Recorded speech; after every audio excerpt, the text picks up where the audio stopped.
Welcome back. It is Jeanne Ives, and this is The Real Story. And the phone number here is 312-642-5600. And now we're going to turn to something that is really kind of, I take it a little bit personal because I had to deal with it. And so does my guest. And I don't know, he's probably moved on from it. I still look at all this and understand that Illinois is the third most corrupt state, and Chicago's the most corrupt city. And we understand how the game was played and continues to be played, in my opinion, down in Springfield. And there was one man who was at the center of all of it, and he's now on trial for corruption and multiple charges. And so joining me right now to discuss Michael Madigan's power and the trial that he is, that has been taken up is Tom Morrison. Tom Morrison is my former colleague, former state representative, first elected in 2010. He served all the way until, I believe, 2022. So he put 12 years in down there, and he and I were close associates. We had a number of interests the same, including serving on the pension committee. And we may get into the pension deal at a high level just a little bit too tonight. But first, I want to just talk to Tom about about the Madigan trial and whether or not he's been following it. Thanks for joining me, Tom. Yeah, thanks for having me on, Jeannie. I've been watching the trial from a distance. I mean, I didn't have a chance to go downtown. I think you did. I did.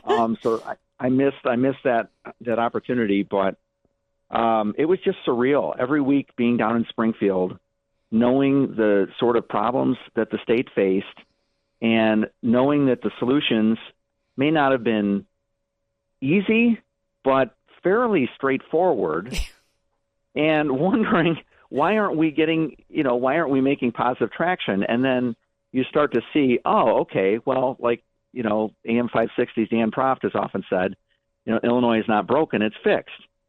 And that's a good summary of how we've gotten into this position. I mean, if you think about it, Illinois as a state is just a little over 200 years old. Mike Madigan was a state representative for a quarter of that time. Yeah, I never thought about that way. You're right. Just think about that. Yeah, no. And then being... Yeah, he was there for 50 years, folks. He was there for 50 years. He was the lead honcho in the House, controlled everything for, I think, 37 or 38 years.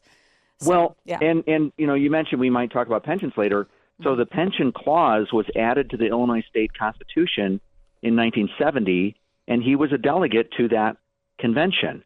And one of the reasons why Illinois has these just jaw-dropping pension debts is because this clause was slipped into the Constitution back in 1970. It said pension benefits cannot be diminished or impaired. And so what that did was then anytime there was a pension enhancement bill, whether it was small or large, it was a one-way ratchet. It it only goes up, can never be pared back.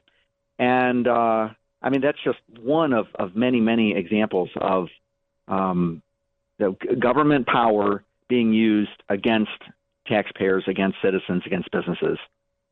Yeah, no doubt about it. I mean, if you go through any of their campaign contribution accounts for any of these state legislators, they're not just getting, they're not piling up, millions, $2 million accounts, spending $1 million, $2 million, $1.5 million, whatever, in a campaign. They're not getting that money, $150 a time from people who just want to support them that happen to live in their district. No, they're getting massive amounts of, $68,000 checks from the federal unions, from the local unions. I mean, it's just, it's all big union money. Mm-hmm. So think about this. A lot of people who were paying attention, they knew that Mike Madigan was very powerful. Very few understood that the Speaker of the House is a state representative. Okay, so there's 118 state representatives. Yes. My district, your district was in Wheaton. My district was up in the Palatine area. Mike Madigan's state representative district was on the southwest side of Chicago. Mm-hmm. And his power, because over a period of decades, he was able to institute basically what are called parliamentary rules, House rules, that dictate how legislation is going to flow, whether or not it's going to come up for a debate, whether or not it's going to have a vote, whether or not, if it passes from the House, whether or not it's going to be sent over to the Senate, et cetera. And so anyway, it wasn't until I give a lot of credit to the Illinois Policy Institute because very few people understood how Madigan's power worked, how effectively a state representative, one of 118, could have amassed as much power or maybe even more power than the governor, right? Right. And For so sure. Illinois Policy did this documentary. It was so well done, just in terms of the content and the filmmaking quality. You can go to, I think, michaelmadigan.com. That URL was available for purchase, and they bought the URL. Then they put this documentary up on it. You might have your producer double check that. I think it's michaelmadigan.com. Okay, we'll check at a break. Mm-hmm. But anyway, you can just see how he was able to use the state representative position to cement his power as Speaker of the House. And so I would remind my constituents. I would talk to Republican voters. I would talk to independents. I would talk to Democrats too. And when I brought up the name Mike Madigan, there was this scorn and disgust, like, oh man, that guy's been around forever. We got to get rid of him. And I would remind them, well, look, he's financing my opponent's campaign. He is? Yeah. I don't know if you knew this or not, but only state representatives get to vote for Speaker of the House. Right. And so if Mike Madigan, or in this case, Chris Welch or Joe Schmo, whoever is able to get 59 other state representatives to elect for this person as Speaker, then that Speaker then gets to decide what the rules are going to be. I mentioned those earlier. You get to decide who is going to be the chairman of different committees, or what committees are even going to be organized. Right. You get to control the flow of legislation. And then in Madigan's case, so not only did he have this very powerful speaker's position and over time, craft the rules to be in his favor, but then he was also the head of the Democratic Party political organization. Mm-hmm. Yep. So he controlled both legislation, had near total control on legislation, and near total control of the party apparatus, the purse strings, staff, and then mixing those two. When it comes to redistricting time every 10 years, if you're able to draw districts to help your friends and punish your enemies, you can really control an entire state. And then to add on to all of that, when you have a law firm that specializes in commercial property tax appeals, right? And you have these enormous pension debts and government contracts, and you have very, very expensive government. Illinois has more units of government than any other state, even though we're only number 5 or 6 population-wise, but we have more units of government than California, Texas, Florida, right? Yes. And so you have all this government, you have all over these 8,000. bureaucrats, all these government jobs, right? Yep. And how do we pay for those things? Property taxes. Well, listen, Tom, we're going to take a short break, but when we get back, we'll get into a little bit more of the detail here. And I particularly blame the crony corporations that played footsie with Madigan for going along with it all. And let's not forget at the start, why is this even happening? Well, ComEd paid $200 million because they knew it was a bribe. What a joke. That's evidence enough for me. Okay, Tom Morrison, stay on the line. We'll be right back. This is The Real Story with Jeanne Ives. Thanks for joining me. Jeanne Ives here.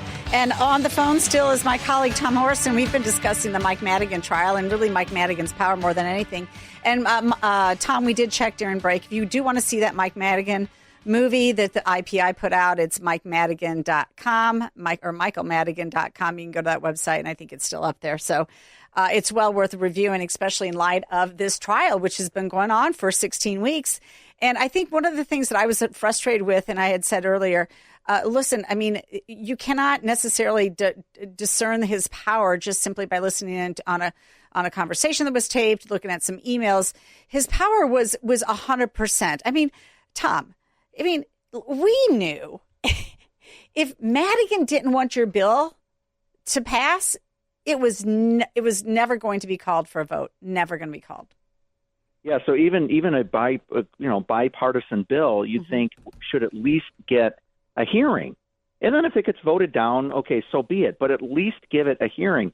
And as I was saying a few minutes ago, he structured the House rules, these parliamentary rules. So when new state representatives get sworn in, they win their election, then they go down to Springfield, they get sworn in. The two most important votes are who's going to be the Speaker of the House for the next 2 years. It's not based on seniority. It's based on who the representatives choose. And then the second vote is what are going to be those House rules. And one of the committees that was formed is called the Rules Committee. It's sort of like it was the first stop for any bill that's filed. Every year there's 6,000, 7,000, 8,000 bills filed by the various legislators, cumulatively. Right. But it would first go to the Rules Committee. And the Rules Committee consisted of 3 representatives, 2 Democrats, 1 Republican. And so if Madigan didn't want a bill to even get heard, then it would never get out of the Rules Committee. Or if there was enough political pressure that, maybe it needed to move out of the Rules Committee just to take a little bit of heat off, it was sent to some committee and then sent it to a subcommittee, and then that subcommittee never met. And the thing is, you'd think, well, there's 118 state representatives.